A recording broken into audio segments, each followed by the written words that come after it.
I am Kim Tracy with the Maxwell James Speaker Agency in Denver, Colorado. We are dedicated to providing exceptional speakers to annual trade shows, conferences, symposiums, as well as corporate training, seminars, workshops, and the like. We are continuing a great conversation with Gary Lear of Research Development Systems in Macon, Georgia. Thank you so much for coming back.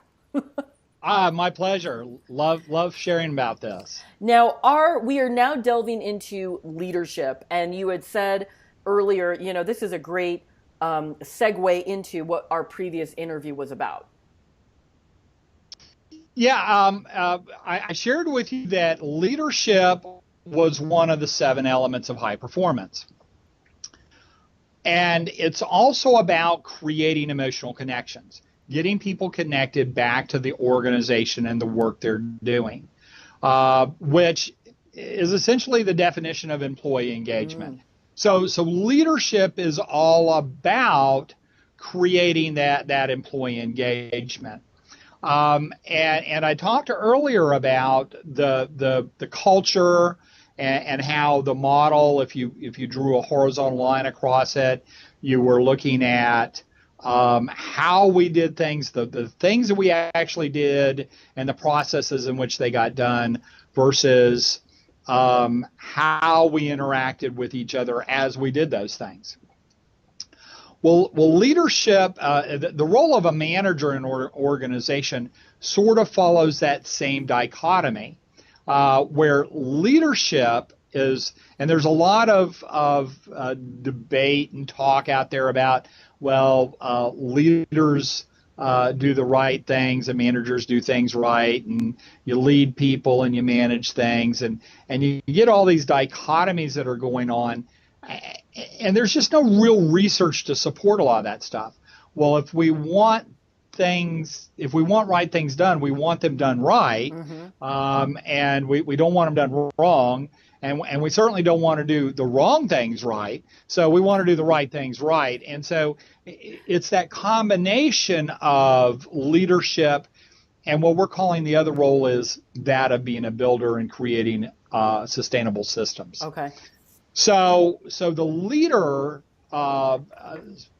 component, the leader role of being a manager is about getting those employees engaged.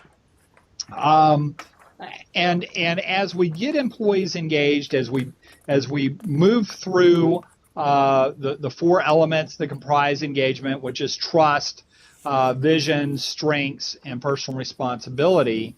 And as we move through there and we create mastery and that connection back to the purpose, values, and goals of the organization, and we develop that mastery and their skills to do their job, we can let employees take on more and more ownership of those jobs and be personally responsible and drive the performance of the organization.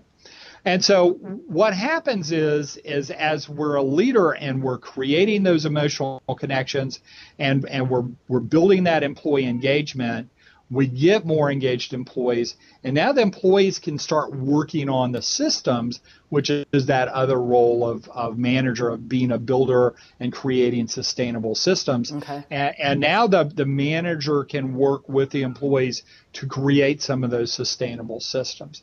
And just like the 4 elements that comprise employee engagement, what we call the diamond of engagement, we also have 4 elements that comprise the primary systems that drive performance in the organization.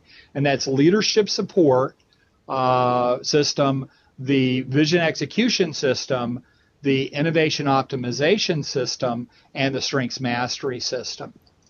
And so those systems work with each other to provide that foundation, move the organization forward in a specific direction, i.e. the vision. And then we're creating those innovation systems where we have processes and systems of how we're doing things, and we're always trying to make those better.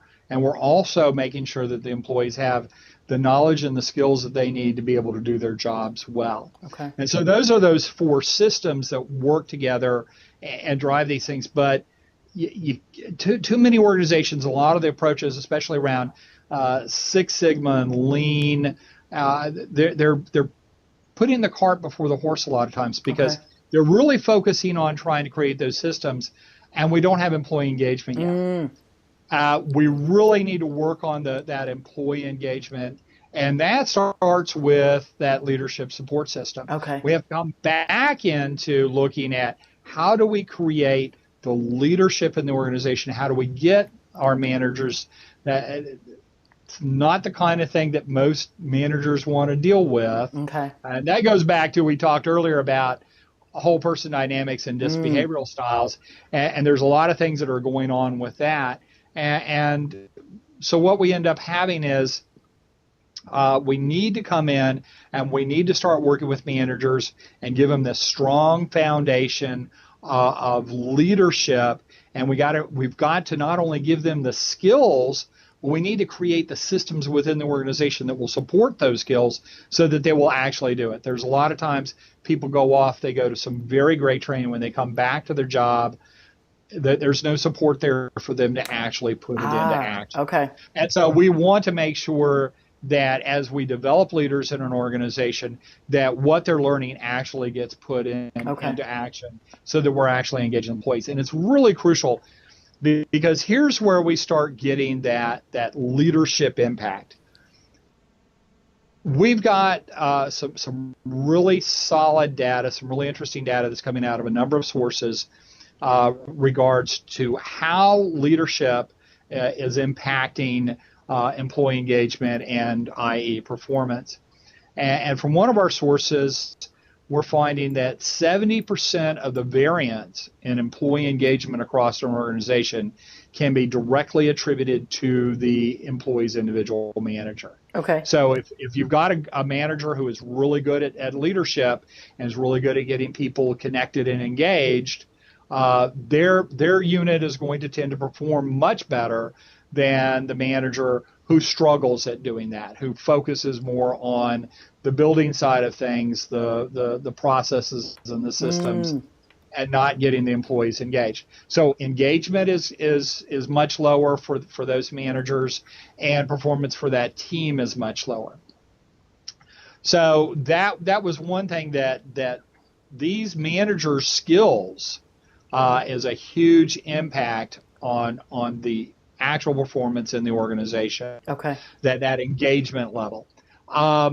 There's some other data that's very interesting, is that it's talking about the executives in the organization and that how effective an executive is at getting their people engaged has an impact 2 management levels below. So if you've got a really good executive that understands leadership and is really driving employee engagement, well, the people that are reporting to them, that next level, which is usually middle managers, they're doing a better job of getting people engaged. Right. And that goes down to the next level beyond that, which for many organizations, we tend to think of the big, huge organizations that are on the stock market and all that with thousands and thousands of employees, but there's just as many organizations, but maybe more organizations out there that are just small organizations. They're 100, 500, even 1,000 people. And when you go executive, mid-manager, the next level is the line manager. Right. And so that executive being effective at being a leader has an impact 2 levels down. And so that line manager now is going to tend to be much better at being effective at being a leader. And that's the person that's actually getting employees engaged. Okay. That's that 70% of variability now. Right. So there's a lot of linkage there in regards to how that impacts things. There's some other stuff that's going on in regards to when we talk about strengths, we need to talk about natural talents and strengths that our managers have. And so when we start selecting for managers, not everybody really has those talents and strengths to be a good manager, i.e. being able to balance back and forth between being a leader and a builder. So we need to spend a lot more time when we start looking to select people in to be a manager. It should not be about rewarding people just because they've been there for a long time or because they've moved up through and they're a really great technician. So, well, the next place to put them is to be a supervisor of technicians. Well, that may not be the next best place to put them. They may be better off to be left as a technician, reward them for being a master, maybe utilize them in other ways in some training or special projects, but they may not be the best choice to be a manager, which a manager is about creating emotional connections, and they may be really horrible at doing that. Okay. So some really interesting data on that. About 1 in 10 people have the natural talents to do that. Wow. Another 2 in 10 people they have enough of those talents that they can be coached. Okay.